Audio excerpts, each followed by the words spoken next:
Bom dia, aqui é Ricardo Câncio Santos para o trilhacerta.com.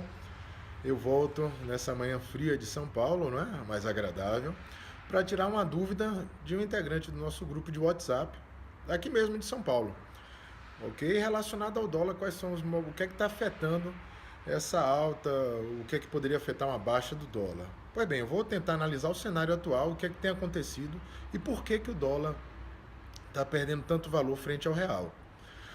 Nós temos que entender dois grandes acontecimentos recentes. A primeira é a aprovação para presidente do Banco Central do Ian Goldfarb, que implica uma política de combate à inflação, de uma melhoria das condições para ampliação de negócio no momento que você diminui as incertezas inerentes à inflação, ok? Então isso seria um fator positivo que atrai capital externo para o Brasil. Quando eu falo capital externo, eu falo em dólar, e isso contribui para a valorização do real, né? Oferta maior de dólares e a mesma quantidade de reais, nós temos a lei de oferta e demanda, né?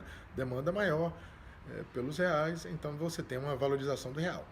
Associada a isso, você tem também um movimento externo que indica que o Banco Central Americano, Fed, eu coloquei até essa notícia, esse fato relevante lá no nosso grupo de WhatsApp, indicando que o Banco Central Americano não vai aumentar a taxa de juros nos Estados Unidos. Isso também é algo extremamente positivo para a valorização do real. Aí vocês podem me perguntar por que, Ricardo, algo que está acontecendo nos Estados Unidos vai estar influenciando diretamente no Brasil.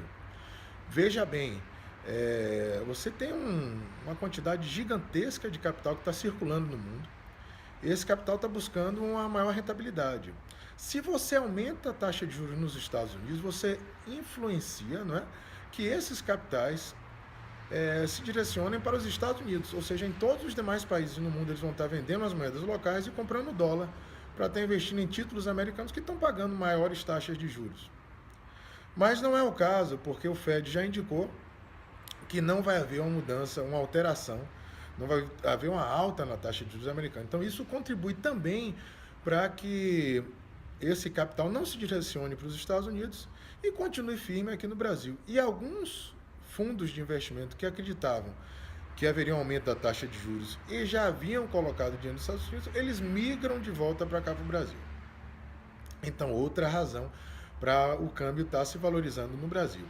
E por último, e eu acho mais importante que está acontecendo, pelo menos internamente falando, são as reformas, né, que estão sendo aprovadas. Algumas, não necessariamente as grandes reformas, mas o governo está demonstrando poder no momento que ele consegue aprovar o que está sendo colocado no Congresso. Então, nós continuamos num ambiente instável, mas expectativas para o futuro têm sido drasticamente alteradas de modo positivo. Claro que temos ainda muitos eventos pela frente, vai ser votado se Dilma retorna ou não, as questões da corrupção também podem enfraquecer o governo, mas no momento você tem um cenário extremamente positivo pela não alta da taxa de juros nos Estados Unidos, pela indicação de um homem de mercado para o presidente do Banco Central, que se coloca como defensor de uma estrutura ou de um ambiente mais estável para os negócios no Brasil, e você também tem um governo que está conseguindo aprovar.